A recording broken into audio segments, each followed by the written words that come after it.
Welcome again to the Educational Currency. I'm Robert Namoski, proprietor of the Coaching College and Ultimate Jiu-Jitsu. I am the ultimate Chris from Ultimate Education. And I'm Harriet Pentecost. No, I'm Kate Pentecost, producer of the Educational Currency. And today we have a nightmare on School Street. So this is our topic, and we're going to look at scenarios, etc., that have happened at school or you've experienced or we've heard about. And like I said before, we're ready. We're ready to roll, eh? And look, you know, we've got a theme happening. Obviously, happy Halloween to everyone out there. As you know, in schools love a good theme day, don't they? You know, getting on top, giving a reason to dress up, doing a fundraiser. Like even some of my mates at their schools, like they have a hero day and they just love it. They just love it, okay, what it does. So we thought we'd go with a bit of a theme tonight, eh, guys? Yes. So what's your theme? What is the theme? So look, Chris, so what are you dressed up as? Mate, it should be obvious what I'm dressed up as. One of the greatest wrestlers of all time, the ultimate warrior, the man from parts unknown. That's right. An inspiration on my life, as you can see. Absolutely. So you did a bit of wrestling yourself, Chris. Oh, mate, maybe. Maybe. Got a professional wrestler here. That's it. And Ex-professional. My hair used to be this good as well. so Still is. That's right. Eh? Still Living is the if old you grow glory it. days. That's it. How about you, Rob? What's your background? I'll be back. This is it. Ready for you, Mr. Arnie himself. We're fanboys, aren't we? We're big Arnie fanboys here. Absolutely. Kate? Of course, I grew up in the 90s and the noughties, so I am from the Harry Potter universe. Not actually Harry. I'm just a generic Gryffindor on the way to the Quidditch match. So you're one of those extras. I'm one of the extras, yes. That's it. Have you graduated or are you still studying? I'm still studying. I think I'll be sitting my owls. Oh, that's it. Yeah. There we go. Absolutely. So, yeah, like we said, on a more serious note, we're going to look at things we've heard that have happened at school, scenarios that people have spoken to me about, or things we've witnessed, the good, the bad, and the ugly. Oh. That's Clint Eastwood. That's it, eh? That's it. Be next year's outfit. Absolutely, full cowboy. So, so it's how to handle those scenarios, whether you're a teacher, you're a student, you're a parent, what to expect, what we believe to do, absolutely what not to do. So that's the topic of this podcast. That's it. So we'll start off and we'll try to categorize it too. And I think we'll start off with like student perspectives, like what are some nightmare scenarios that students could be going into at school? And there are many. We're talking school, you know, anything can be a nightmare scenario. So look, I think one of the first ones is, you know, when an exam's on and you're not prepared. What do you do, Rob? Cry. Accept that you're not prepared.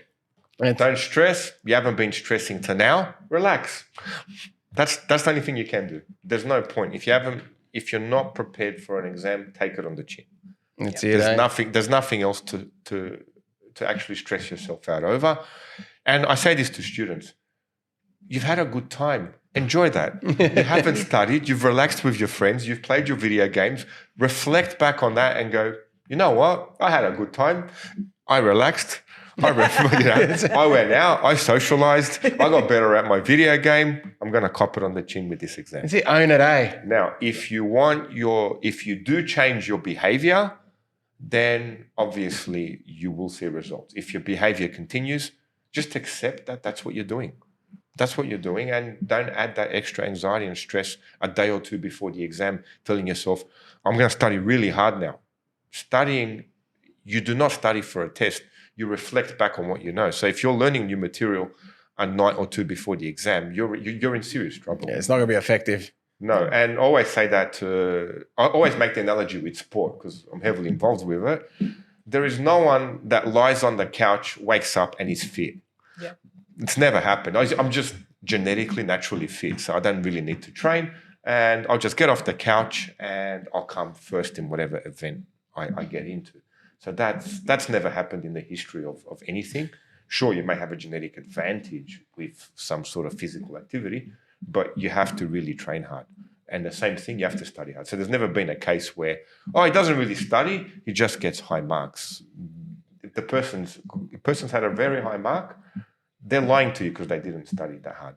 Yeah. And I did it as a kid in high school because you don't want to be teased. You tell someone how much work you put in, then you don't get the mark. Well, you studied so hard anyway, it means you're dumb.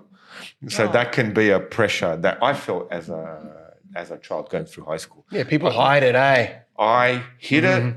Worse than that, I teased others for trying to study, so it doesn't get reflected back on me. Look at that, the guilt's coming out. This is getting emotional. Yeah, it's the Terminator. That is a very emotional movie. Yes, it really hit. T2. It is, especially T2, that When he goes ending. into the molten pit. The thumb comes up. Yeah. Yes, absolutely. We're hitting him already, delving into the past. Yeah. What about if I extend it slightly? What happens if for those situations, and Kate, you might be able to address this one, but then the case of the blackout, and you're not remembering things in the exam. I don't know. What's your strategy? What would you do? Try the next question because then you come back Yeah. and hopefully you have time just to regurgitate something. Scientifically speaking, when you're having that blackout, what it probably is your amygdala in your brain taking over the rest of your logic circuits. So you're not able to think, you're in fight or flight mode. Wow. So what you want to do is get out of that fight or flight mode and then you'll be able to think about it. The amygdala. Amygdala. There's the word of the I hope day. I'm saying that properly. Is that all right? Can you put it on words on the screen when we say it? Put it down the screen, check the link in the description. But yeah, that's what the blackout is. Yeah. happening. It doesn't mean that you don't know it. I think when you come across a question and you really don't know it, it's a different feeling. Yeah, it's a different, but Yeah. the case that's actually great advice too, Yeah. because students are going through that all the time too, and then just go ahead with further questions, get the juices flowing, okay? Because your brain is then making all those connections like that meme, and then it'll hopefully come together and you can revisit that question, but you haven't wasted the time then, have you? Yeah, you don't want to get stuck in that GIF where it's got all the math symbols. Yeah, exactly. going across. Math symbols, mate. That's your head permanently, isn't it? Pretty much. I should have done the Goodwill Hunting with the Terminator. Drafting it away on the board. That's right. Yeah, that's good. And look, we're currently in a nightmare situation right now. Obviously, at the time, the HSC is occurring, and that's just you're in the 4 days. situation. Okay, but at the time of when this comes out, October 31st, HSC they're on. They're halfway through. They're halfway through. through. You are living a school nightmare, but congratulations to you all for being there. Okay, Absolutely. push through or make you stronger. Yeah. Now, second thing is, well, in the exam scenario, the night before, you have to relax. Yeah. Yes, You and have the morning of. Morning off. Morning of. Do not cram the morning of. Again, that's the worst thing you can do to your logic circuits in your brain. That's the most important night. Relax the night before. Get a good night's sleep. There's an episode on sleep. Yeah, very important. Look back on that. And what comes out, comes out. Remember, an exam is information you know. Show the examiner what you know, not what you've forgotten. So that's another thing to be careful of with that scenario. Anything else you want to add to that, Chris? Yeah, well, look, just what you're saying, hey, preparation will help you prepare for the nightmare. Okay, so the days, the weeks before and the schedule you have, once again, some fantastic episodes on scheduling as well. The better you prepare yourself, the better you'll be when that scenario comes along. Preparation is always, chance favors the prepared mind. Steven Seagal movie there, Under Siege 2. Absolutely. We might just be whipping out movie quotes all night. Yeah. Since we're into the theme of it. That's it. Then we'll go to, there's other scenarios that we'll look at. School isn't just about exams. It's about your circle of friends, people around that you need to socialize with. There could be scenarios where kids are having a hard time with that.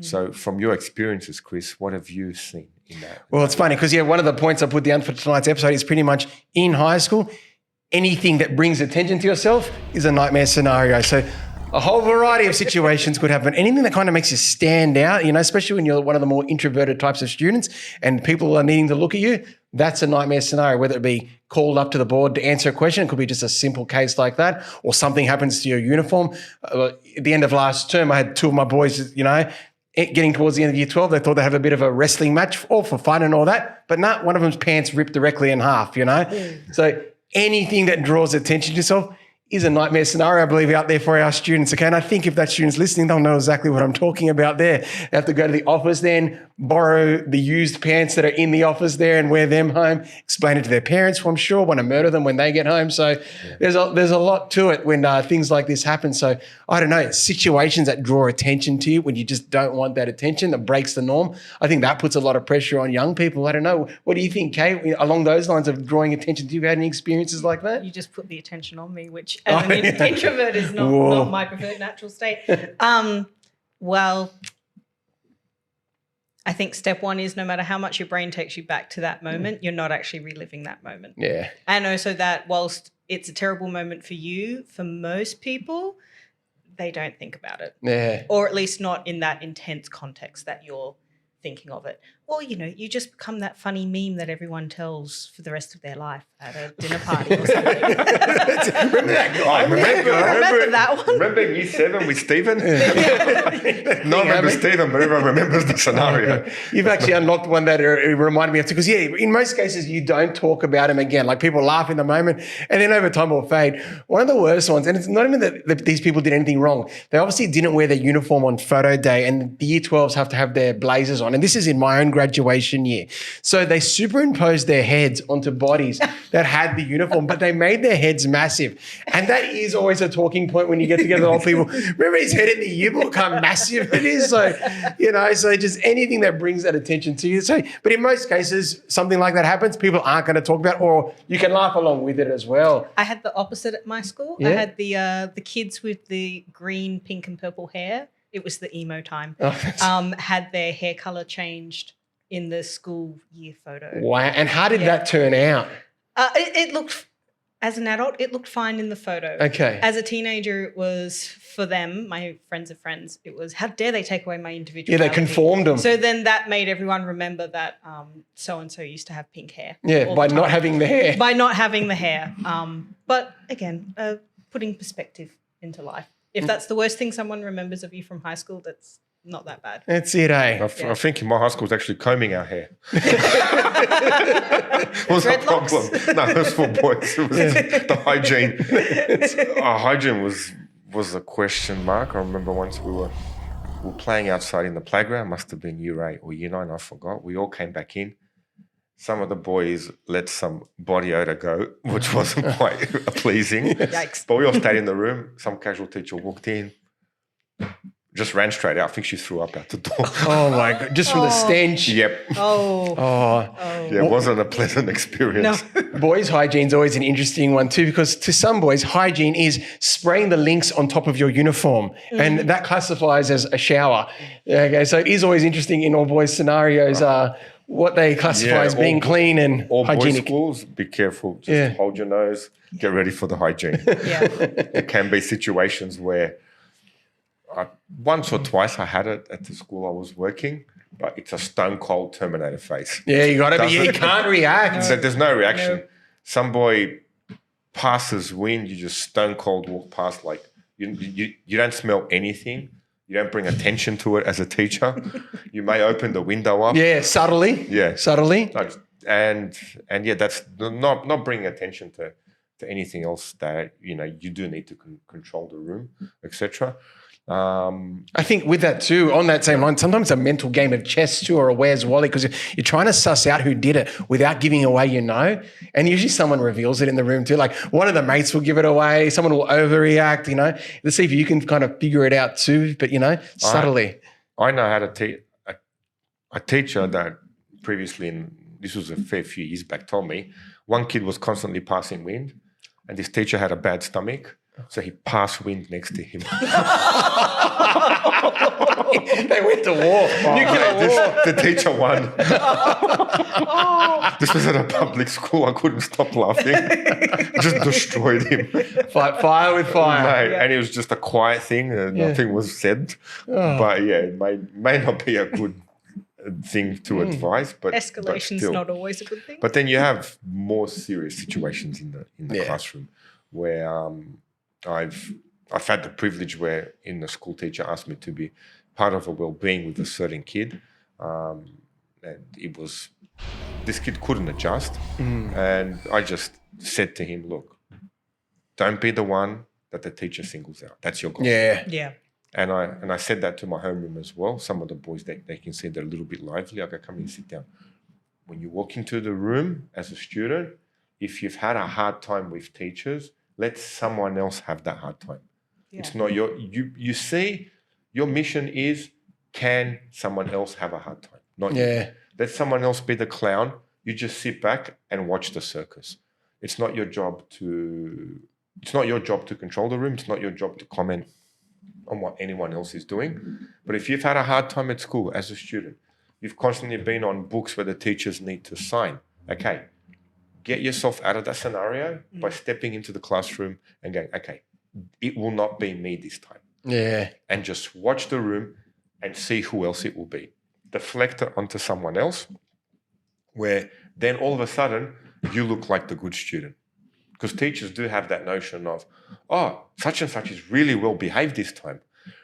Where it's a question of teachers expect certain students to behave a certain way. And when they don't, you actually look better than the students that have been quiet the whole time. You know, so that's advice to actual students who are actually struggling in the classroom. Identify, okay, why is it me? And then just slowly remove that, and you actually may begin to enjoy it. Yeah, look, that is a nightmare situation.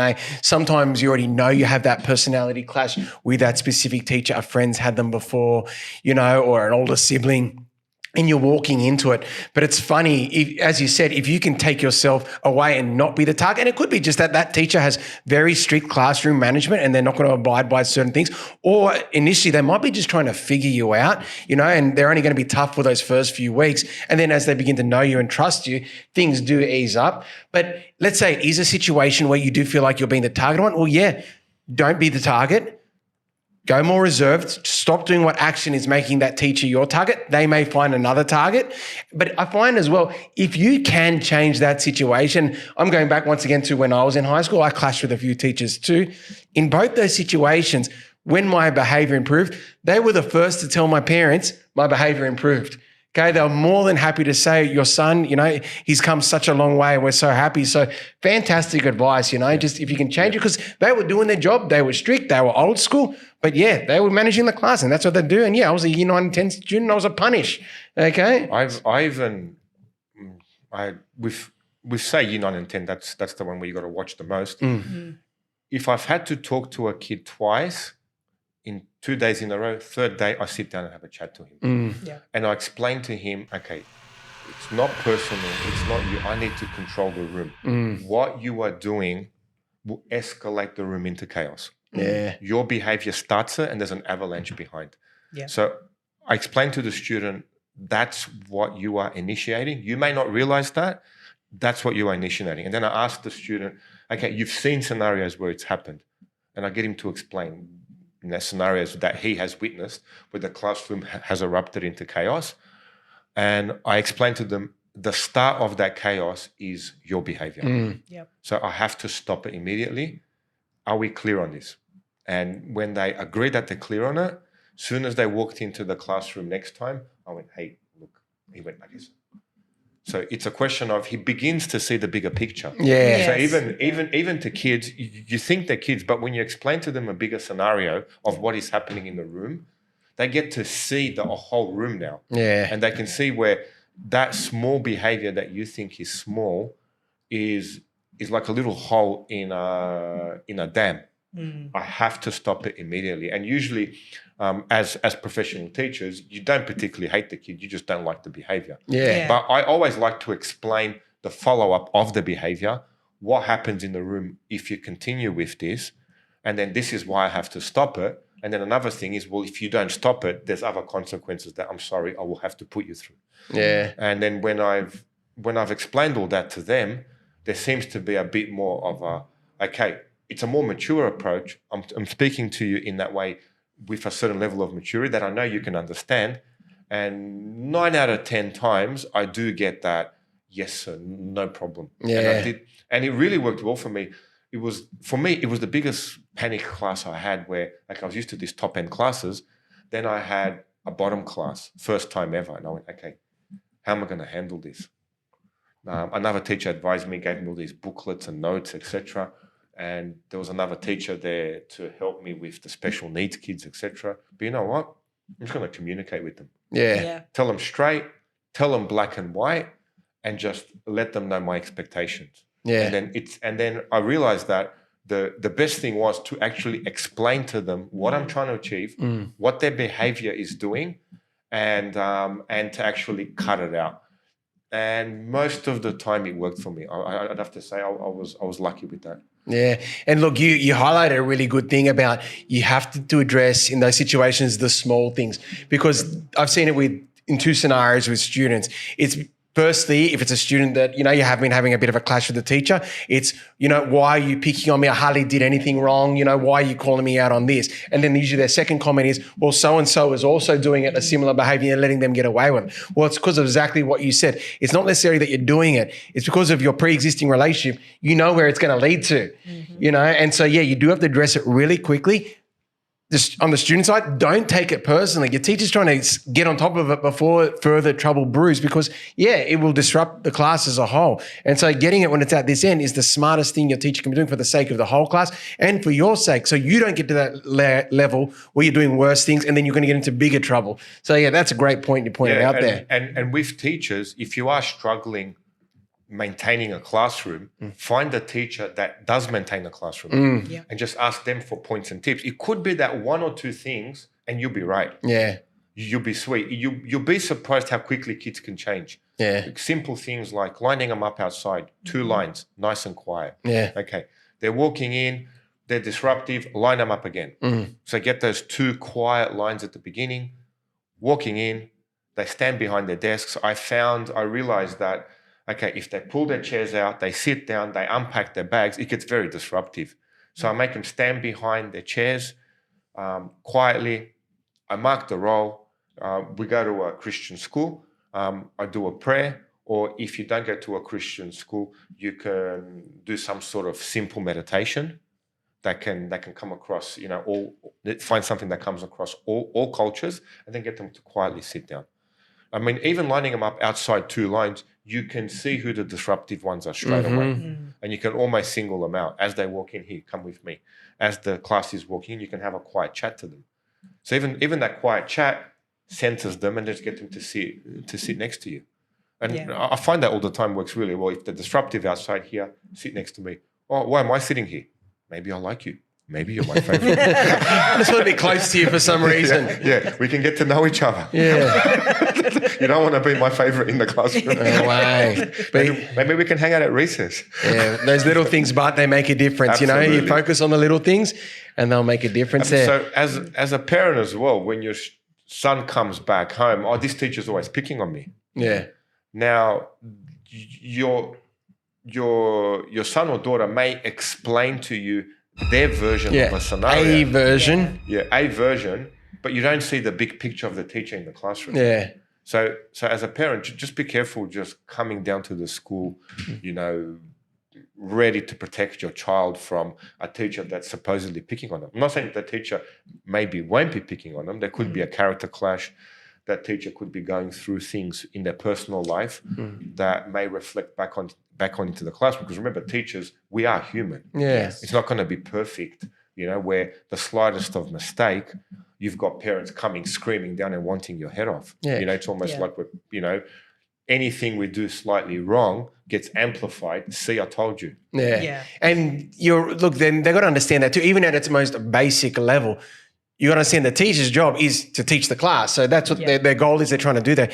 And also you got to understand who else is in that class. Like you said, you can get classes as a teacher sometimes, and it is a bottom maths class or English class where students aren't as motivated in that subject. And you really got to steer that ship as the teacher. And it is a challenge, the behavioral side. And you do have to really hammer the students and, to get the class ready to learn and be focused in that environment.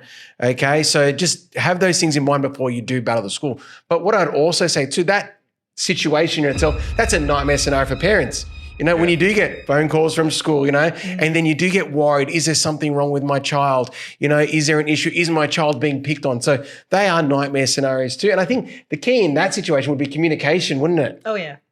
But I would still, as a parent, I'd give that advice to my child. Yeah. You're getting in trouble. deflect it. Don't be the one. Let your friend get in trouble. Yeah. Go quiet. Just stay quiet for the first 5 minutes. Teacher will draw onto someone else's attention. You know, Yeah. so that could be a starting point with, especially a child that's constantly getting in trouble, especially if it's across the board. Yeah, if it's in more than one class. Exactly. Yep. And then there's another scenario where the child, it's an academic child, you respect English, you respect maths, you respect science, and you absolutely make the art teacher's life hell. Yeah. I'm glad you said art teacher, not sport teacher. Sport teachers can make your life hell, make you run runs, make you run around They the can oval. get you back. Yeah. Make a sport teacher's life hell. You're doing laps around the oval. Yeah. And usually students, they most likely enjoy sport. Ones that don't enjoy sport, I think sports teachers are more inclined to, okay, you can sit this one out, or they get a note from their parents. Kids that don't enjoy sport usually don't make any trouble. Yeah. They sit it out. Kids that do enjoy sport, well, they don't want to miss out. Yeah. You don't want to be the one sitting in trouble out on the oval Yeah. when all your other friends are having fun. But Well, usually art or music Yeah. would Yeah. be where I've noticed, I've worked at 2 schools now where, you know, if they're good kids in other classrooms, comes to art or music, well, you can misbehave now. It's not important. Yeah. And well, that leads to what kind of a character are you developing in your child? Yeah. Exactly. Being To be aware of careful that. Yeah, absolutely. I know with my children, I do not tolerate that. Yeah. Now, you may not be a great musician. There's a certain amount of homework the teacher asks you to get done. Well, get it done. It's a responsibility. So just be, as a parent, you're developing your child's character. So if you're allowing them to misbehave in one subject and telling them, well, it's not art, it's not important, go kill that Yeah. You're teacher's setting the life. tone right there, aren't you? Well, that teacher's got other teachers that are friends, you know, Yes, yes. and that could impact maybe in a negative way on your child as well. Yeah, if they get that reputation there. I was actually going to say to you, like going back to when I started year 7, the toughest teacher at the school was the PE teacher. Like, really? They were brutal. They were a former coach for the Dragons, you know, and they worked with the Army. So they were brutal. And even Taskmaster. people before me, like, you know, 20 years before me at that same school, all know the teacher that I'm talking about. And he was probably even more brutal to their generation, more so than mine, you know. Being able to hit kids was gone by then, you know, by the time I got to year 7. But yeah, so it was a tough era there. So yeah, PDHB teachers, mate, they can be tough. You know, obviously they're not all, you know, physically abusive like back in the past. But yeah, they can get you with the push-ups, doing the running the laps and all that, and the teachers there. But yeah, you got to teach all your teachers, treat all your teachers with respect along those lines. I wanted to bring up the next nightmare scenario I've got for students. And I think this is as a parent too of young kids as well, I know this is a nightmare scenario for them as well. An assessment task that is due the next day. Ooh. What do? Make them do it all night and learn never to do it again. That's right. University logic A. Pull Yes. out the all-nighter. Yes. No, I had one art assignment in high school that I loved art, but I had a lot of other assignments to do. So I did all the others to save the best till last. Yeah. And then I stayed up until 2 a.m., which when you're in year 10 is very late. Yes. And kind of learnt from that not to do it again. You can't do it with a practical subject either, can you? No, Like, no, I was trying to fix that VAPD Yeah. very late at night and then going, why am I doing this to myself? Yeah. Yeah, you learn fast, Yeah. especially if you care. Yeah. Yeah. And that's one thing I've noticed with students. If the student cares what the teacher thinks, or the student, it hurts when they get a bad result, Yeah. that's the best indicator that a student will perform academically. Yeah. Yeah, and I've seen it across 2 schools now. Student gets their results back, no matter what the subject, brushes it, doesn't want to talk about it, doesn't even care. Even if they passed or got a good mark, something, okay, may not be interested, something's happened, they don't particularly care about the subject or academically. They could get a very low mark, but it hurts. It Yeah. really hurts. And they're stressed out with it, and which is good. Stress creates a response that you need to change. You don't want to go through that again. I think the important thing for enacting that change is having the right moment to reflect. Mm-hmm. Not when you're trying to do the assignment, telling your child more than once at 10:30 at night, well, you left it too late. This is because after the third time you say that, it just doesn't go anywhere. It makes the child feel even worse if they're very empathetic. But maybe when they get that mark back, having that chat with them of, do you want this to be your normal? How can we change this? Yeah. Yeah, I think I was a bit cruel to my daughter with that. She had an assignment. She's doing well academically, but she left at the last minute. She came in. Oh my God, I'm doomed. Yep. Yeah, that's it. And you got once again going back to your first point of what we spoke about, you got to cop it, Yeah, absolutely. You push it and cop it, and don't, as a parent, don't cover for them. Yeah. No. Do not cover for them at all. They haven't done their assignment. They take it on the chin. Yeah. As soon as you start making excuses for your child, that's an avalanche of excuses later. Yeah. And it's something that you just don't want to get into. Student hasn't done their assignment. It's not done. That's it. And I think first week at the school, I thought, man, I'm out of here. It looks like I'm going to get fired within 2 weeks. And I think I made the head teacher panic a little bit as well. Year 7 class, I'd give them the work on a Monday. I don't particularly check it on a Tuesday, but the homework's given on a Monday. They have a chance to do it, ask on Tuesday. Then we work the work through Tuesday, we go through Wednesday. And I don't check the homework every day, but I give the homework over a week so you can structure your time. You've got the weekend to go through it and then show me on Monday. I had 7 handwritten letters from parent why their child in year 7 couldn't do their homework. Yeah. And it was the first time at a school. I read them, I barely read them, stuck them on the table and went, what is this? I don't understand. Someone explain to me why your parents are handwriting notes. Did you explain to your parents properly how this works? Or did you tell your parents, this is the work Sir gave on a Friday, it's due on Monday? Yeah. I scrunched them all up and binned them. That sounds like a nightmare situation. Oh, mate, nightmare situation. For a New Year's Nightmare student. situation for my head teacher. They went, Rob, what'd you do? Yeah, this is what happened. I'm just saying it casually in the class. Yeah, they brought these notes. I scrunched them and bid them. She went, oh my God, Robert, what'd you do? I threw them in the bin. Then it became your poor nightmare. Kate. And then Kate went, it was her nightmare because she went, here come the emails. You do not scrunch a parent's notes and throw it in the bin. And who got the emails, you or your coordinator? Actually, they were too scared. No one complained that. Because the students knew that if the parent was to complain, I would sit the parent down and actually tell them exactly how it works. We give the homework on a Monday. Please check your student. Give it on a Tuesday, etc., etc. So then I could work with the parent. And there was a scenario as well. This is my first year teaching, mind you. Yeah. I've had all this experience outside where it was quite an academic mum. Yeah. She was an associate professor, etc., etc., etc. And she was worried that I wasn't covering the content, that her son wouldn't be ready for the exam, and was questioning my teaching. And instead of getting into an email exchange, I went, you know what?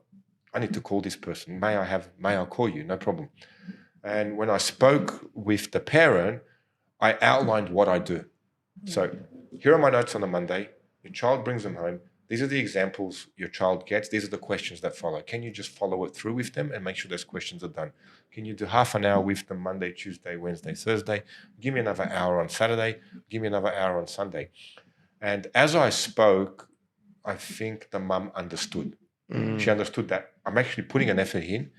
I want you to work with me, not against me. And to her credit, the kid came first at the end of the year. It paid off. And then when we had the parent-teacher interview at the end of the year, I congratulated her on actually doing a great job. Nice. Because you know what? If I could get this mark across all the other students, I would, but I can't. So it was her effort that actually got the child the mark. Whereas that email came across quite alarming. But I found a verbal communication where the person hears you, even on Zoom, where they see your face, they see that, okay, we're going to work together for the benefit of this child to educate them. Yeah. And that worked really well.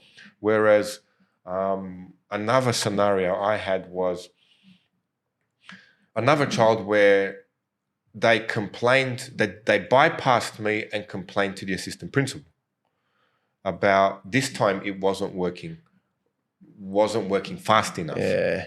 And I went, yep, no problem.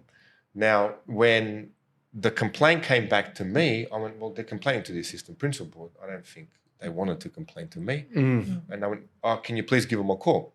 So I gave him a phone call, spoke nicely with the mum, and we were getting across well. Then the dad came along, quite rude and aggressive. No. And I just went, I went quiet. I let them speak. They finished what they were saying. And I went, oh, look, we're almost at the end of this. I think we're going to work together quite well now. And he went, well, the only reason you're calling me is because we complained to the assistant principal. Otherwise, you wouldn't have picked up the phone. Yeah. And I maybe I stood my ground too much. I literally said to the man, I said to him, look, you have a right to feel that. Feel free to pick up the phone and make another complaint to the assistant principal. I think I've finished the conversation with your wife. She can explain to you what went on. But feel free to ring the assistant principal anytime. Don't mess with the Namoski, mate. No, but it was the truth. I focused on what they were saying. Yeah. Yeah. So as a teacher, and the other parent comes along wanting to tell you off, to put you in your place. Yeah. I had to really gulp it down because in my other jobs, you just don't do that to me. Yeah. Right? No. I can come down on you like a tidal wave. But here, it was almost a question of really listen to what they're saying and shut it down immediately. Wow. Absolutely shut it down immediately. When you see the person's getting aggressive at you, all they want to do is put you in your place. Yeah. Yeah. You just shut it down. You shut it down and feel free to call higher up. There's no point in furthering any more communication. Yeah. Something to be careful of as adults, as teachers, not to over communicate and get emotionally involved. Yeah. I think that's very valuable in all facets of life. Oh, as absolutely. well, and in many workplaces. Oh, absolutely. I had another scenario where an actual teacher that trains with me turned around and said, well, he was the coordinator. He was the coordinator, and his coordinator above, this coordinator 1, coordinator 2, reprimanded him for being too friendly with the teachers. Oh my gosh. Seriously? Yeah. And this guy is quite, he can stand up for himself really well, and he just shut it down in a second. I'm just not going to talk to you about that anymore. I don't want you to talk to me anymore. Oh my God. Yeah, so there, it is work scenario. There are situations where things can get out of hand, even at work. And usually, if you do feel it's getting there, just shut it down. Yeah. Just shut it down immediately. Do not further communicate, and then see how it goes. And I tell you what, my first year at teaching, I had a scenario where we had the second bottom year 7 maths class, Yeah. and the teacher that was helping me didn't like the way one of my classes went. Yeah. And she's meant to assist me. She's the special needs teacher. The class finished, and she had a go at me. Oh, this didn't go well. That didn't go. It didn't control the class, etc. No, but I went, you know what? Yeah. It's an opinion. You listen. Yeah. Yeah. Which was, okay, you know what? It's quietly done, privately. It's not publicly. This teacher's very experienced. She'd be probably a little bit older than me. I went, you know what? Just listen to what she has to say. Yeah. Like, really listen. There could be something of truth in there. And technically there was, I didn't express to her, look, I wasn't feeling well at that time. I took some aspirins and Panadols, etc., to come into the class, etc. If I explained that to her at the beginning, it would have been a different scenario. And okay, it ended there. Great. It didn't end there. What really annoyed me was my head teacher then came back to me about the scenario. Yeah. Oh. And that really annoyed the crap out of me. So I went, okay, do I tear into her? Yeah. Like really tear into her next time? Because I am the boss. I'm in charge of the classroom. Yeah. You're here to help me. Let's make that clear. You know what? Just watch her for a week. And I watched her behavior with the other teachers for a week. Watched her inside the classroom. And this is a pretty good teacher. Yeah. Yeah, this is someone They're that, all right. yeah, more than all right, man. Yeah. I gotta sometimes find a way to work with them. And by the end of the year, I missed her. Yeah. we had that class that we had together. Yeah. And then next year came along, and we were so great term 4, We ended and we go, man, I'm gonna miss you next year. Yeah. Sometimes you got to get through the nightmare together. Yes. Yeah. Exactly. It's a nightmare for a reason, for a lack of communication, I believe. And in my experience of dealing with things outside, it's that what did you miss in your communication Yeah. that you didn't inform the person that led to this? So in my case, thinking back was, okay, I did not tell her that, okay, I'm not quite 100% here. Yeah. And the classroom did get out of hand. So I didn't have my presence that I usually have. So, but we kind of fixed it with her. But there are situations where you may not be able to fix. Yeah. Yeah. Remember, I had another teacher and this guy was weird. Like, I mean, weird in a weird way. Yeah. Where you say hello to him and just ignores you. Oh, look. Yeah. It's a strange cat. We're walking past. Hi. Just straight ahead. Didn't say. I went, wow, was it me? Okay. Next time we're walking past. Hi. Okay, it's not. Man, what, did I do something to this guy? Yeah. Okay, he was quite younger as well. Yeah. So then next time I just sternly just looked him in the eyes and just walked past him, like without even blinking. Yeah. And I felt him shudder a bit. Yeah. He didn't get the hi anymore, but I am standing my ground now. Like, I mean, I'm not being rude, but you're not saying hello twice. Yeah. Well, Yeah. this is pretty much going to be, this is the scenario you want. Well, this is it. So there is a certain point where you do need to stand up for yourself. Yeah, of course. So just be careful. That's all I'm saying. Do not let things escalate more than they should. Yeah. And sometimes do reflect back on your own actions, especially you are the professional dealing with teachers, other teachers, dealing with students, dealing with higher management as well. Sometimes higher management may not see things the way you saw them. They're not there in the classroom with you. Their version of a story could be different. And it's good to actually quietly hear them out. Yeah. If you do get emotionally embedded into the story, things can really escalate. Yeah. Have you seen situations like that where? Oh, of course. And you've really got to think who you're talking to there, And it's funny because you've had a few good points across the different topics there too. First point I'm taking down, always say hello to Rob if you're walking past him, okay? You don't want trouble, make sure you say hello. Okay? Especially Yeah, exactly. He's armed and dangerous in Terminator mode. But I like what you said actually in the first story too, because you actually highlighted the triangle, of success, that the teacher, the student, and the parents working together, and you pointed out that when that happens, and especially when responding to an awkward situation, a tough situation, success will happen. But then in the second story you told too, someone just wanted to, have a go at you. They didn't have faith in what you were saying, you had to be put in your place, and then the same success didn't happen, did it? No, because there's a difference of someone wanting to tell you off. Yeah. Yeah. There's a difference of, okay, let's resolve this. Yeah. Let's help the child. Yeah. Yeah. And you are human. You're not there to be told off. No. And especially as a teacher in the classroom, they can complain to higher management. Yeah. That is their job. And they're used to that. I'm sure if you ask an assistant principal, he can give you a list of 15 complaints that he puts people in. Yeah, exactly. That he deals with every month. Yeah. So if you see it's not coming across, man, send it up to higher management. Yeah. Like I used to say, too high up my pay grade. Yeah, that's it. And look, exactly. As a parent in a family, you should use the hierarchy. Okay, you should use the hierarchy if you feel like something's not going on there. But as said, constructive, wanting to work together, being optimistic about a positive outcome, not just get someone in trouble. You've had enough of them. There's a personality clash because there's always more to the story. Yep, exactly. Send them up to higher management as early as possible, not when things emotionally get involved. Yeah. Yeah. Because I know looking at higher management, soon as you emotionally get involved, it makes their job so much harder. Yeah. And you don't want to make their job any harder. You just want to get to the problem quickly. And if you can't resolve the problem, quickly send it up. Yeah. This is what I found worked for me at the two schools I'm at.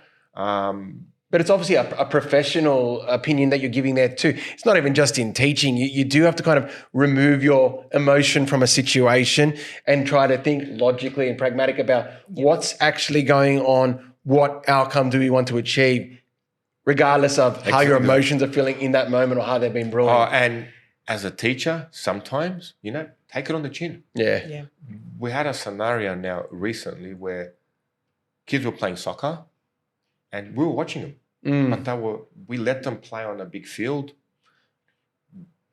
These kids are playing soccer for sport. These kids are playing touch footy for sport. And we're just watching them. Now, soccer, you shove, you push, you grab, you may say things to each other. We can't tell. We can't tell verbally what's going on. Apparently, 2 kids really got into an altercation. Yeah. Now, it wasn't so much of a physical altercation. It was a shove, a push, a shirt got torn, etc., etc. And then they came to us. Oh, sir, such and such things are happening. Now, we did not physically see an altercation. The kid tripped off the ball, got up, etc., etc. Kid's shirt was torn, parent was distressed, came to the school, and it blew up as if it was a physical fight. Yeah. Now, when the teacher for well-being came up to me and the teacher that was supervising, I went, like, we got the teachers, we got the student, all the students to write what had happened. And one of the students put in there that, okay, the teachers were far away, they weren't supervising. Oh my gosh. And I was a little bit older than the other teacher. And I went, that's correct. Why? Yep. We were too far away. Yeah. We let them play on a big field. It will not happen again. I'm sorry. Yeah. And so next time when we play sport, it's my job to supervise you. We're going to restrict that field. We're going to put smaller goals in. This is what it takes for us to supervise. So make the situation more manageable. More manageable. Yeah. So sometimes admitting fault, saying, you know what?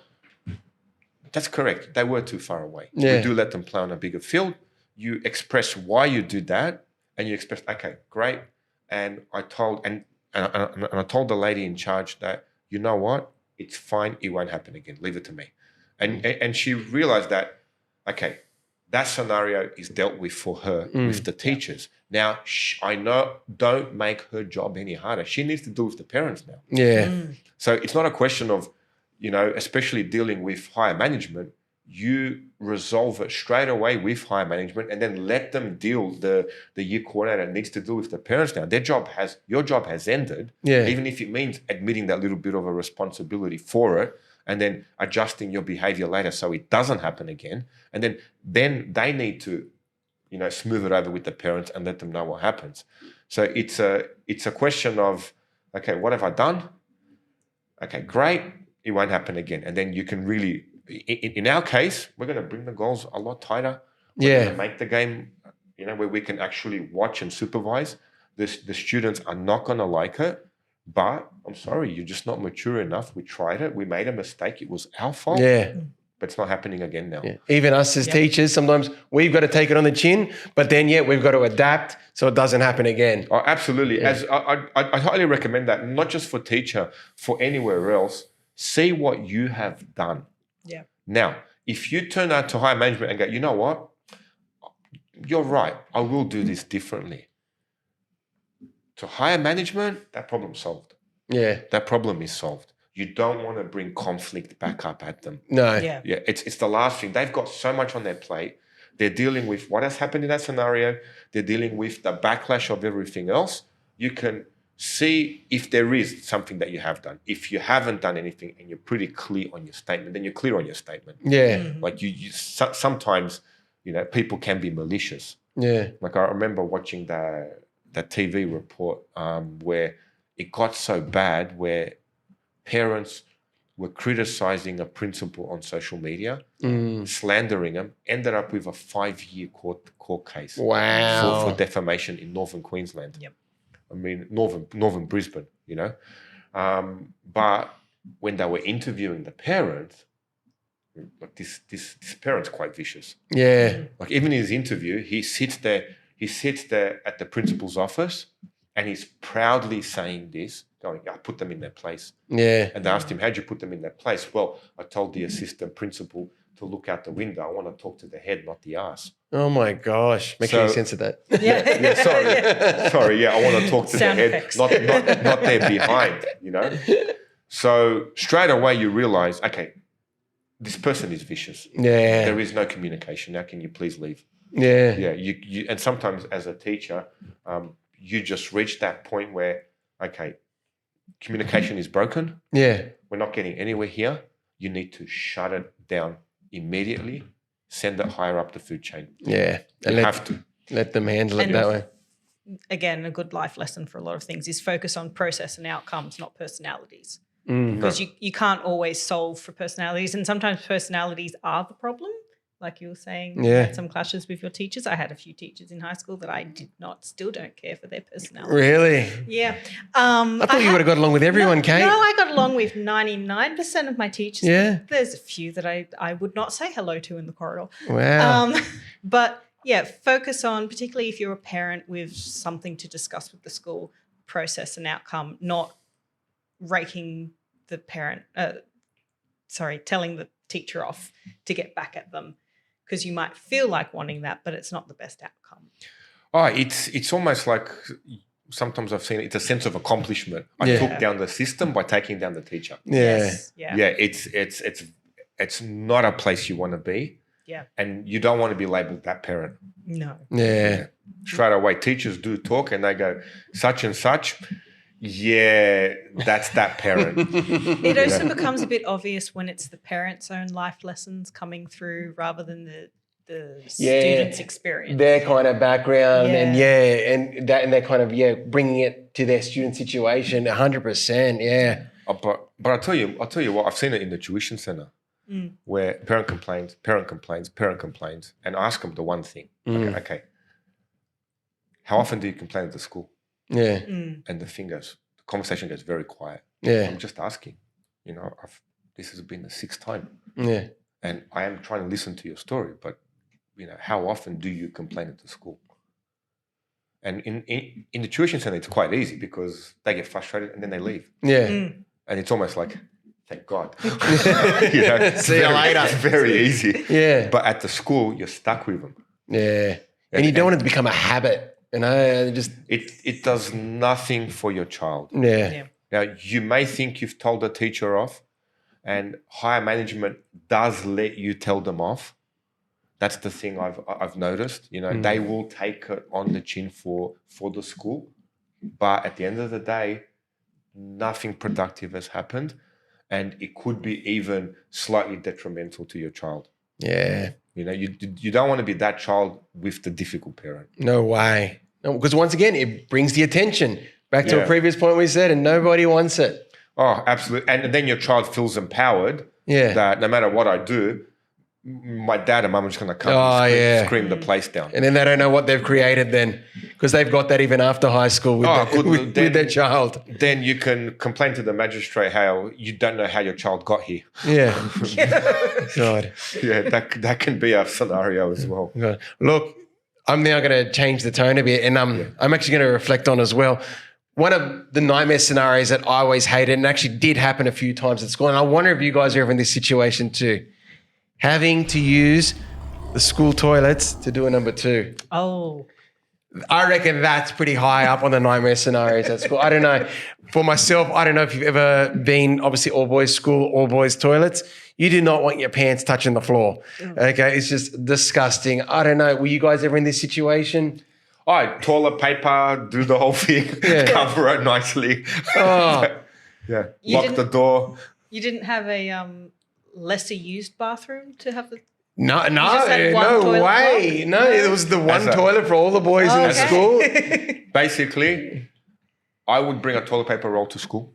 Oh, that's there you go. Yeah, at Hurstville Boys, I wouldn't tell anyone I'd have a toilet paper roll to school.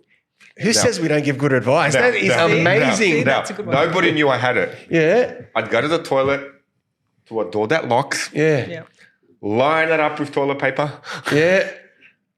do your natural business, flush everything down, wash your hands well, you're sweet. So even in that situation, you've actually got quality toilet paper too. Absolutely. Yeah. Minimizing your time in the Not bathroom. just the one ply. No, double. I'm with you on that. Yeah, go. If you're going to do it, you're going to be the bring double your own client. toilet paper to school. You're at an all-boys school. You're at a public school. Okay. Find a door that locks.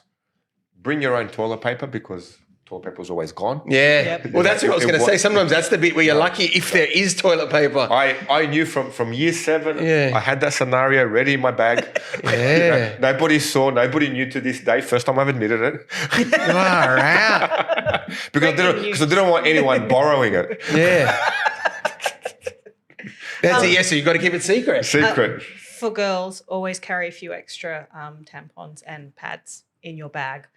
You don't have to tell your friends whether the girl code is. You share it if you get asked. Yeah. But yeah, always keep a few extras. There's a lot more nightmare issues for young females than there is for males, is it? Like, we're just thinking 1s and 2s. No. You got 3s and 4s that you got to worry about, don't you? Yeah, it appears like a curse when you don't know it's there. Oh, no. You get paranoid of it getting all over your uniform. Heaven forbid you have sport day that Yeah. day. But again, went to a girls' school for 7 to 10. Everyone feels like that. Yeah. And I think now it's a lot more talked about. When I went, there was still a lot of period shame. Yeah. So Now I get, sir, I need to go toilet. Go. Yeah. There's that tone. Female asks me, sir, yeah, I need to go toilet. Go. Yeah. just go. Well, look, there I are don't- nightmare scenarios on the teacher's side where, where it can be a young male or female student is asked to go to toilet. They say no, then it happens in the class. Oh. So in most cases as a teacher, you say yes, okay? Even if you don't trust the student, let them go, do the formalities, sign the diary and that, because then it become a nightmare in the classroom. That brings the smell back from this. Yeah. Back to smells in the room. Actually, one of my classes, and I really enjoyed this class because I was like I said, a top end class. Then I had the bottom year 9 class, and we had a routine going. It was going really well. Then they had a casual teacher. Yeah. Casual teacher, and these boys are sharpening their knives. Yeah. Just ready for the kill. Ready to test, ready to see what they This can one do. student puts hand up, Miss, can I go toilet? No, Miss, can I go toilet? Okay, fine. Okay, I get it. Grabs his water bottle, sprays himself. Oh. Miss, look what you made me do. Wow. It was a house school. Now, they told me, I disciplined him. I turned around. It was hard to keep a straight face as I was walking to the board. I did not show them. Did the teacher know by the end of the period that it was a setup, or they thought it was real? I didn't want to know further information about that. So they think it happened for real? I didn't want to get into that. Oh, my God. So boys can be cheeky. Yes, they can. You got to be careful. It's, There are scenarios where they may be playing on you, yeah. especially if you're a casual teacher. My God. Look, And he actually told me. yeah. Oh. They told me first thing when they walked into class. they were what they proud. did. They would be Weren't proud they? as. Yeah, so No, I was pretty, Yeah. do I have to? I disciplined him. I turned around to him and I sat down. I have to fill in paperwork now because of you. Yeah. Yeah, he doesn't know that, but 3 o'clock now, I've got to sit down and do paperwork. What if he comes back at me? Yeah. What kind of a class? Imagine the phone call connected to that, eh? Yeah, Ringing the parent. Yeah, and the kid felt bad, but as a teacher, you can't find things like that funny. No, yeah. You got to keep a Not straight in the face. Yeah. Yeah. You go home or you go to the staff room and then you let it out. Then you let Yeah, that's right. Yourself, any scenarios like that? Yeah. Oh, look, in the class, so like I said, I'm usually happy to let them go. I'm impressed with that advice. They better go on to the episode's notes. Okay, bring your own toilet paper to school. Own toilet paper. Okay, but like I said, in my own experience as a student, had to use the bathroom. It was disgusting. Like my pants never smelt the same again going back to the room. Like people probably think I did do it to myself. That's how bad the floors were in the all boys bathroom. So yeah, it did not end well for me. I wish you were there for me to have that toilet paper Mate, on. I would lift all lids and put the toilet paper on the basin. Do not touch the lid. It's one of those scenarios you don't want to get into. Yeah. You know? The final nightmare scenario, I will say, okay, for a student, before we jump over a bit more to teachers, is when your parent starts working at the school. I've heard of a few situations like this. I'm in that situation now. I thought, that might be something that's very relevant right now, Rob. How would your daughter be feeling at the moment? Well, I was working at the school we were at and I was very happy there and wasn't thinking of leaving. And an opportunity arose where the head of the school sent me a text message, can we have a chat? And I knew what the chat would be about. I know the teacher shortage. I know I'm proficient in extension too. There's no other reason he's having a chat to me. Yeah. So I sat down with my daughter and went, okay, what are we doing? How are we going to do this? So I communicated with her. Yeah. I go, are you totally against this? And she went, no. Okay. It wasn't her choice to make, but it's nice to get that communication from her. Of course. Give her that maturity. And her point was, as long as you don't come to camp. So there are That was the boundaries. boundary. Yeah, so I expressed that to the head of college. may not work out for her, but we'll see. It's not my choice to make. It's his at the end of the day. Of course. And I got onto the maths class where she was in the class as well. Yeah. And they removed her to the other class. But the teacher introducing me did embarrass her a little bit. Yeah. Aw. So, I think the scenario went, oh, well, this is your dad working here. Yeah. And he went, yep, you're not getting a boyfriend in high school. So she kind of changed about 3-4 different colors. Yeah. Poor thing. But what I do as a teacher, I do enjoy my communication with her. Yeah. And there is that certain scenario where if she is with her friends, I let her go with her friends. Yeah. But it's nice.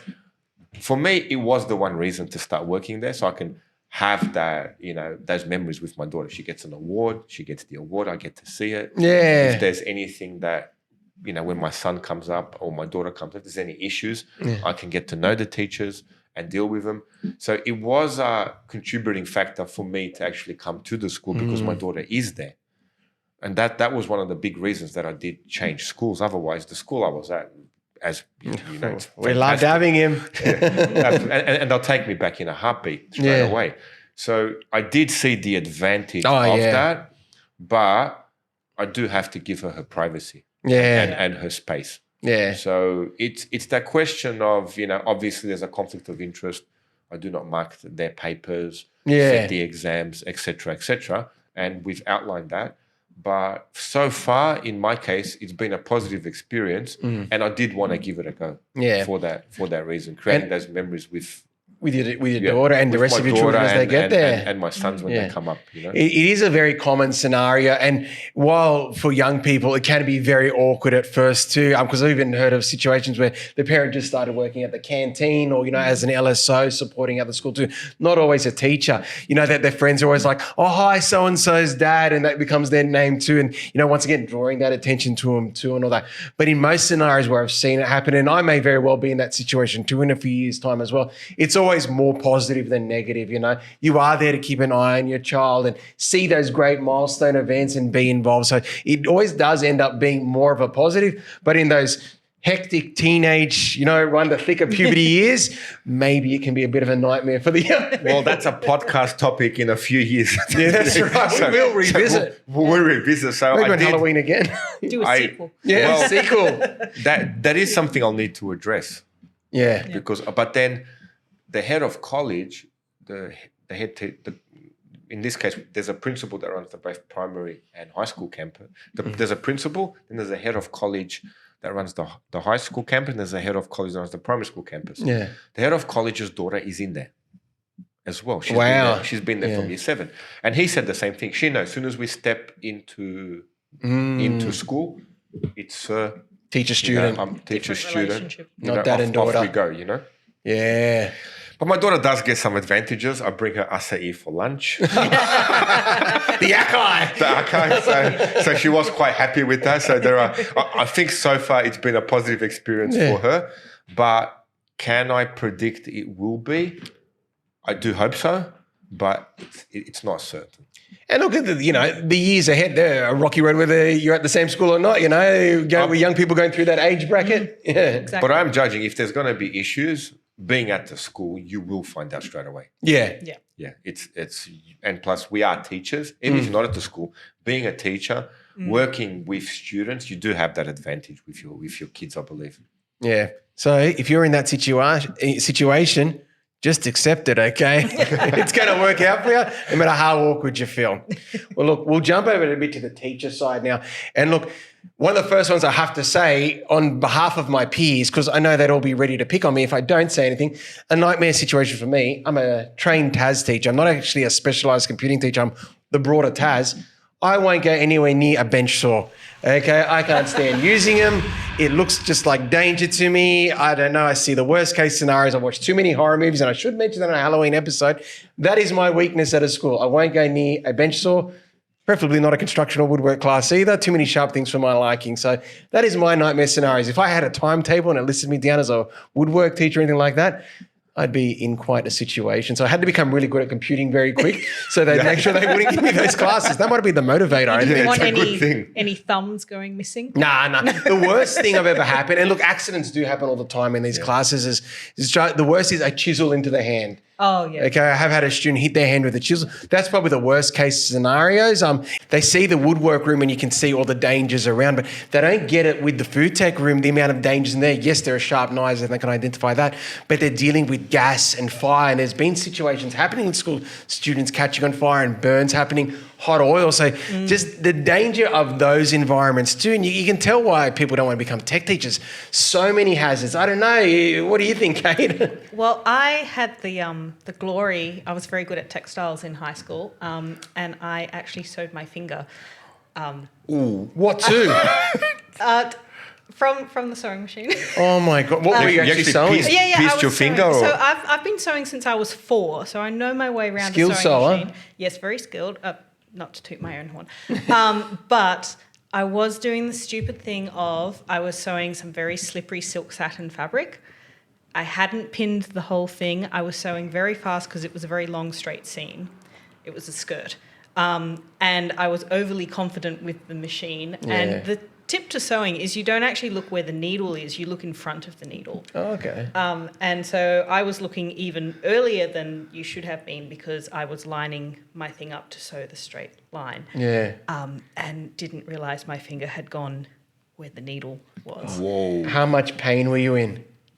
It was more shock. Yeah? Honestly, it wasn't that painful. It was, It's past the point of pain is shock. yeah. Skip the stage completely. It was this very weird, good for Halloween, body dysmorphia, Yeah. body horror of looking at my finger and going, that metal should not be through that And it was side right, and out the other yes, side. so it was a complete piercing, like right yes, through. Yeah, but it didn't go through the bone. Apparently that hurts a lot more. Yeah. But it was right on, I looked at the x-ray, the bone made it break off into 2 parts. Any cool scarring? No, sadly, not even a pinprick anymore. Oh, my spewing. God. That would have been a good story. Yeah, but I don't think my teacher was very impressed. Oh, of course, especially the star student too. Yeah. So, Yeah. Imagine the paperwork. But yes, exactly. But the plus side was I was very happy I didn't get any blood on the silk satin. Oh, good. That's important. Yes, I finished it, and I got very good marks for it as well. Oh, good. So you came to perseverance. Oh, Perseverance. See, Yeah. blood, sweat, and tears, literally. Literally. I tell you,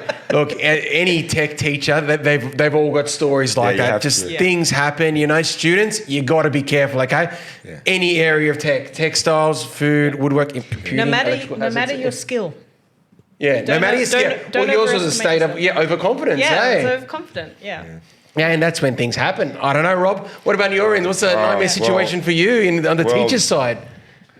The school we worked at, we went to lunch. So we went to breakfast with the maths department. Yeah. And I've got a celiac disease. So I ordered gluten-free bread. They put the gluten-free bread in a toaster. Came out. I didn't realise. Had a great time. No worries. As we're coming back, yep, I've got to get the roll call. The bell goes for roll call. Yeah. As I'm walking to the roll call room, I go to the toilet and I perform an exorcism. Oh, Literally into the toilet, Yeah. steering that porcelain bus. 3 other teachers are watching me Oh my gosh, Rob. over the top. And one of them went, "Oh boy, you're not in a good way." And then exited. What did they do? Not in a good way at all. Okay, called my wife on the phone, come and pick me up. Yeah, you're done. Now she's walking around the school. No one recognises her except Miss Nick, the English teacher. So he went around good to friend. find her. So this is how I introduced my wife to the school. Oh, that's it. Oh, So no. it was, and it was on Marcel and Champagne Day. It was so everything really lined up. It Everything was on the really, feast day of our school, yeah. everything really lined up against me. So I got to introduce my wife to the maths department with my child as I'm literally delirious as I'm walking out. Bro. And she's looking at me going, "You couldn't even handle 1 year without this happening." Yeah, that was quite an embarrassing moment. Oh, God. And especially too, where it would have been early on with you at the school too. Oh, about 4 months in. Yeah. Wow. Oh. So that was quite a scenario, but I was quite lucky. Yeah. The maths department are phenomenal at covering up. Yeah. They do a good cover up, eh? Mate, next level, I have to admit. Oh my gosh. They could hide a body. School names. Oh, sorry. They could literally, these people could literally hide a body. Yeah. You wouldn't even know. And that was, the other scenario was, actually this was, I felt sick for 2 weeks. I felt sick with gastro, came back to class, caught a virus, took another week off, and okay, now I'm focusing on getting my classes back. So I got my Year 12 classes back on track. Okay, good. Got my Year 10 classes back on track. No problem. Did not communicate to anyone that my Year 7 class wasn't back on track. Yeah. But I laid the outcome for the Year 7 class to be back on track. I'll get all these days done. No problem in my mind. Little did I know that they were taken off 2 days for some sort of vaccination. Oh. Then they were off to camp. Then something else happened. You lost a week just like that, eh? Just gone. Which happens. I did not communicate that to the maths department. Yeah. The exam came along. I did not finish everything I needed to do for the exam. Oh no. Yeah. The super maths department, mop and bucket, covered all up for me. So as a team, we got together. The cleaners. We worked out what we're going to do, how we're going to get this You don't done. need the men in black. You just need the maths department. That's right. Mate, if you got a body to hide, call the maths department, And the science department. science department. It's it, eh? Well, they can cover all the forensic so- stuff, can't they? Yeah. Yeah, so it was just a miscommunication on my part where Yeah. I wasn't, and then I knew from then, okay, ask, what are we up to? What am I up to? Communicate with the other teachers, with what's happening, especially in that scenario where I was sick for a few weeks and then you're coming back into play. Yeah. So that was probably from a teaching perspective, my worst case scenario. Oh gosh, that's pretty tough. It's funny too, as you said, you're off because one of the other things I had for teachers, and in relation to nightmare situations, getting an extra period 5 Friday. I think you're getting a class. It's not your class. It's Friday afternoon. You don't want to be there. The kids are not in the mood to learn. I think that's a nightmare situation that all teachers have gone through too. Have you ever been through that situation, Rob? I tell the kids, line them up 2 lines, walk them in quietly. Yeah. Your teacher has left stuff for you on Google Classroom. Do not disturb me. I will not disturb you. That's it. And then it's period 5. The teacher has laid the work. The teacher's going to check the work. Now, whether you do it now or you do it at home, have it ready for your teacher on Monday. Yeah. So I know period 5, you can see some are working. I can tell some are probably clicking on other things onto their computers. Yeah. I let them really, sometimes if it gets disruptive, I move the kids to the front and then the rest know to keep quiet. Yeah. I do have a walk around just to make sure what they're clicking on isn't something really inappropriate. It's usually cars, car parts. They may be playing a video game. They may be playing some chess or something, where I go, okay, sometimes you've got to let things slide. Yeah. Yeah, period 5 Friday, you've had an extra. Teachers allocated work. My job was to maintain the classroom in a peaceful order, get them to do their work. Do I push them really hard to get the work done? Not particularly. Make sure that no one's doing anything really inappropriate with what they're watching, and then the lesson's over. Yeah. Yeah, that's my go-to period 5 scenario. It's funny you mentioned the push part because it actually reminded me of when I was actually doing my 3rd year prac. So I'm not a qualified teacher yet. I'm still learning the ropes and all that. And it was period 5 and it was with the year 10 class. So I'm fresh, not even properly trained yet, and my class was a bit noisy. And it's funny because the class next door was in the same subject area of computing. The teacher up next door, who, this was a nightmare scenario for me as a prac teacher, comes across, tells me off for the loudness of the class because on period 5s with his year 10 class, he gives them a quiz every Friday afternoon. So he was intense. He was another story. So I think being in his class would have been a nightmare situation for students, but he was full on, and I learned more about that teacher going on too. But once again, different times back then and stuff like that. But that in itself is a nightmare situation. Period 5 quizzes for students every week, man. That's full on. it must have worked for him because he kept them busy. Well, he kept them busy. Yeah. So he knows period 5, this is what works for me. Yeah, that's it, eh? And he had the time to come across and tell me off, you know. So it's quite productive. Being a young teacher. Yeah. Pracky. Tells a pracky off. Well, I actually had a scenario I was a mature pracky, so I didn't quite, I stood out. Yeah. So this was at another school when I was doing my second prac, where they saw me and the head teacher went, okay, I better take this guy. Yeah. You know, and we worked great, fantastic, you know. I ended up, you know, I told her, look, I got this, do your head teacher stuff, give me the class. And we had a great 3 weeks. But in that process, another teacher who was really grinding her pracky down came up to me and goes, well, I haven't seen you in the playground. Oh. Have you done playground duty? And I said to her, yes, but I haven't seen you. Well, I've done them. And it was very short sentences. And it was a question of, but I haven't seen you. I said to her, you need to check that with the head teacher. Yeah. And I just stared at her. And all of a sudden, she mentioned again, but I haven't seen you. And I said, repeated myself again. I think you need to check that with the head teacher. Yeah. I don't need to answer this to you. Oh my gosh. So sometimes you can get bullying. Yeah. But the question is, as soon as you feel it happens, short, straight sentences. Yeah. Don't get emotionally involved, even though I could have torn this person apart verbally.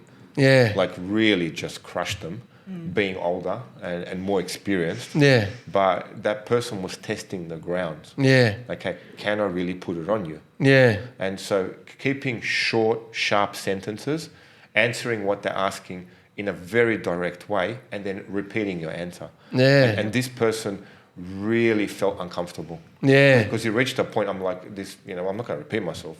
The person I'm telling you to go to is your boss. Yeah. She's my prac supervisor. Just because you haven't seen me in the playground, it doesn't mean that I was in the playground. Yeah. And I actually was in the playground. She just signed it off for me. But that's not her problem. That's another thing. But it wasn't their domain. That's not her problem. Yeah. You know, and sometimes you will get that. Handling situations, confrontational situations, you have to learn to handle them. Yeah, and use that recommend others use the hierarchy, you know. Yeah, but it's not easy when someone puts it on you. No way. Now there are scenarios where you can just go quiet, listen more than you talk, and stare. Yeah. That's the best thing. Quiet, listen more than you talk, keep that firm eye contact, and maybe repeat what they're saying to you and answer them very short and very brief. Yeah. So then all of a sudden they realize, okay, I'm not really getting the effect I want. Yeah. I'm not getting that sense of satisfaction where, you know, I've put it on this person now, I have that sense of feeling of, you know, I've got them to feel better about their lives. And then it will happen. Yeah. Like you just have to accept in life with human nature, there will come a time, could be a boss, could be a parent, could be a teacher above you, below you, could be even your pracky that you're supervising. Doesn't mean that, you know, just because you're in a position of you've made your way up the ranks, could be another teacher below you doing to you.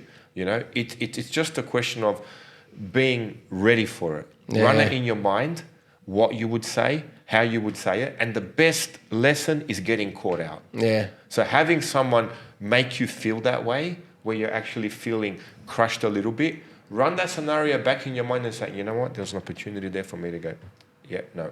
Yeah. There's another opportunity there for me to go, yeah, no. And just, you don't need to communicate, you just need to stare and let them talk. Yeah. And that's usually shuts a person down quite quickly. The tips you got to know. I wish I had your confidence when I was on that prac, you know. You know what my response was when that happened? Yes, sir. Sorry, sir. I'd have rolled into a little ball probably after the class, but that confidence, Rob, man. That confidence is with years living. Yeah, different times of our lives. Yeah, years living through it. Yeah. I was going to say, you were all of what, 21, 22? I was 19, 20, yeah. You're not that far from being a student Yeah, yourself. exactly. I was close in nature to the students that I was to the other teacher. Yeah. Yeah, and he came in and just really just screamed at you. Oh, yeah, he did. Keep your class down. We're trying to do a quiz in this room. And I was like, yeah, he gave it to me, and my prac teacher was in with me too, like supervising and all that. But obviously, I think there was awkward relationships there too. So maybe he's just blowing hot air, let him go. Yeah, I think it was of his nature as well, you know. Sometimes if a person's just frustrated, Yeah. blurting things out, Yeah, okay, bye. yeah, But there's nothing to say. yeah, There's a difference of someone actually mechanically putting it on you, yeah, getting a reaction out of you to be Yeah. able to steer your behavior. Yeah. There's a difference with someone just blowing a scenario and then leaving. yeah. And that's it. And as a mature teacher now too, like I've been on the opposite end of that situation where young teachers or practice having trouble in class. I don't walk in there and blast the teacher, you know. Right. You go in there, oh, how can I help you out? So is everything going all right in here, everyone? You know, and you kind of come in a bit more supportive, you know. Absolutely. But that comes with obviously the Experience as well. Of course. And not losing your cool. Yeah. Yeah. But bullying happens everywhere. It does. You've got to understand that it's human. Bullying is human nature. Yeah, it's not specific to schools, and while you're in high school either, it goes beyond. And you do have to learn those skills of confidence and communication skills to deal with it, don't you? And boundaries. Boundaries, setting them, establishing them. Yep. Definitely. The best way to learn is to get caught out, I believe. Yeah. Because you can reflect back and go, you know what, I should have stopped it there. Yeah. Yep. And then don't feel bad about that, saying, oh, why does it happen to me? Yeah. It has to happen to you for you to change your behavior. Yeah. And it's not something that you can preemptively think, oh, in this scenario, in that scenario, because the scenario will catch you off guard. Yeah. The whole point is to be caught off guard, then to realize and go, you know what? I'll be more preemptive next time. Yeah. So I'm ready. Instead of having that victim mentality, oh, why is this always happening to me? Yeah. Because you're allowing it to happen. Yeah. There's a scenario where you don't say a certain thing at a certain time that needs to be said that stops that person in their tracks. Yeah. You know? And that person may not be a bad person. They're just offloading on you. Yeah. When they shouldn't be, but they are. They're still offloading on you. And it's how you perceive it. But then on the other hand, they could be putting it on you in a way that just makes them feel better about telling someone off. And you shouldn't be that person. Yeah.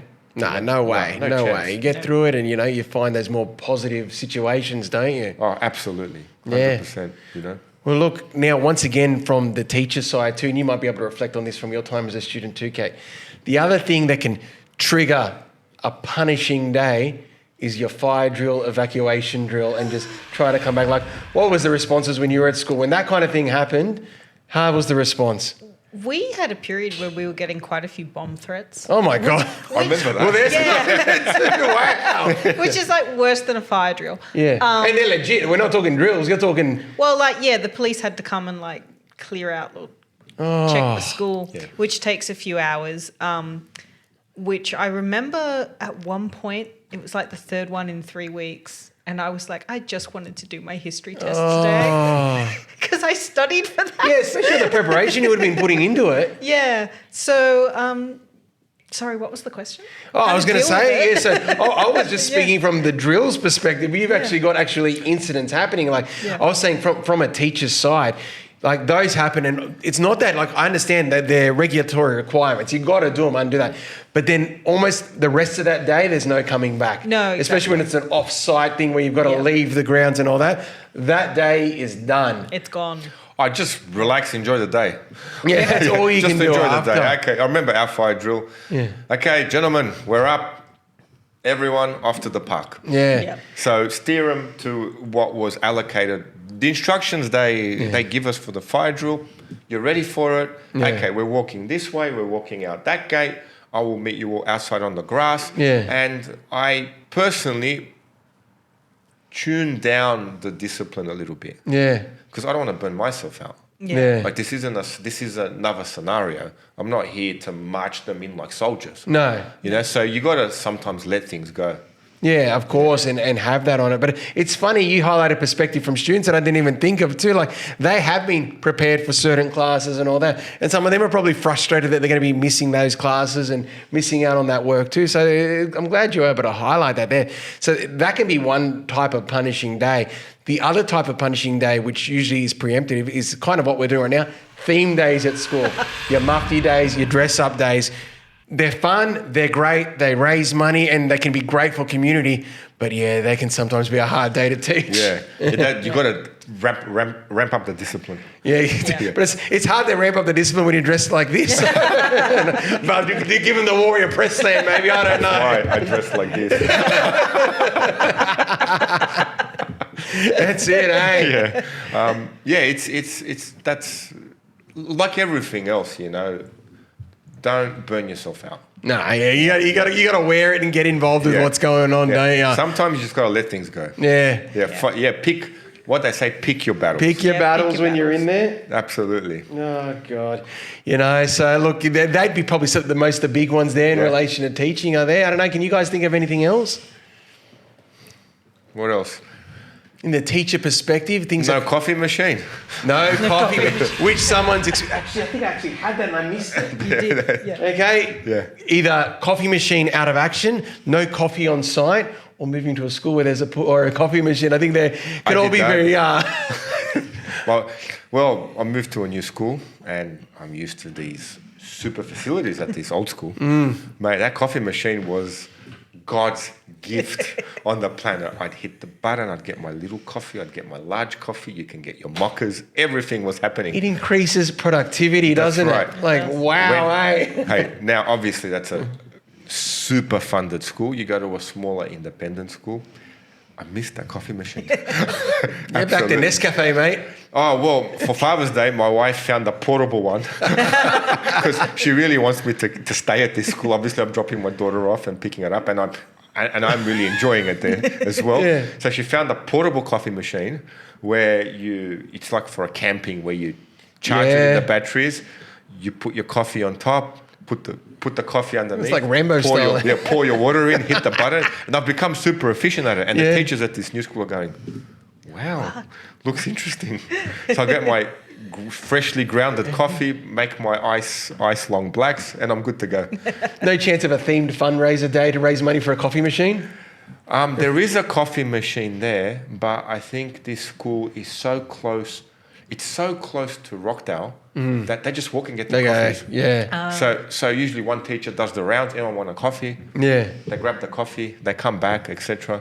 So coffee seems to be a way to get away from the school a little bit. Yeah. Sit down, unwind, have coffee, have lunch, and then make your way back. And that's a bit of the culture too sometimes, too, doing those runs and everyone having a turn and all that. So, that makes sense if they've got it set up like that. At a new school, people do need their coffee and you see what they do. Yeah. Whereas at my old school, the coffee machine, I remember the principal saying, we had him on, look up the podcast, the coffee machine was a place for people to communicate. Yeah. So you'd get your coffee, it'd be a big staff room, you'd sit down, you'd have a chat, etc. I remember him saying, there's been a lot of problems solved here with this coffee machine. 100%. Bringing the teachers together. Who would have thought, eh? Whereas he did so, good for him as the principal to organise it. Yeah. Whereas at the new school, getting a coffee is a break. Yeah. So it's an actual mental break. You actually remove yourself from the school, you walk to the cafe, you sit down with a few teachers, you have a nice chat, you have your coffee, and you make your way back to school. Yeah. So it seems they both have their advantages. They do. I mean, teachers are teachers. They find a way to detach, unwind, recharge and come back. Yeah. Well, look, I got to say, when the coffee machine did come in, I used to have my second coffee the day after school. But the fact that now I'm getting it period 4, okay, which is about, your 12:30, it has made me, I think, more on the ball those periods 4 and 5. So it actually did improve my productivity upon my own reflection. And I never would have predicted that just having a coffee earlier would do that to my own practice. So coffee machine, it's an investment for a school. Oh, absolutely. If your school hasn't got one, just buy one. Yeah. It was from those camping stores. It's about that big.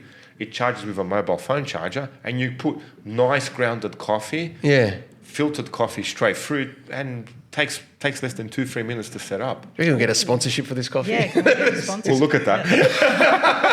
I'll put one on the table. Absolutely. I will say at one of my early jobs, the nature of the job meant I had to be in the archives a lot. Yeah. So I didn't get to interact with the other staff much. And I'm not a coffee drinker, but I do drink tea.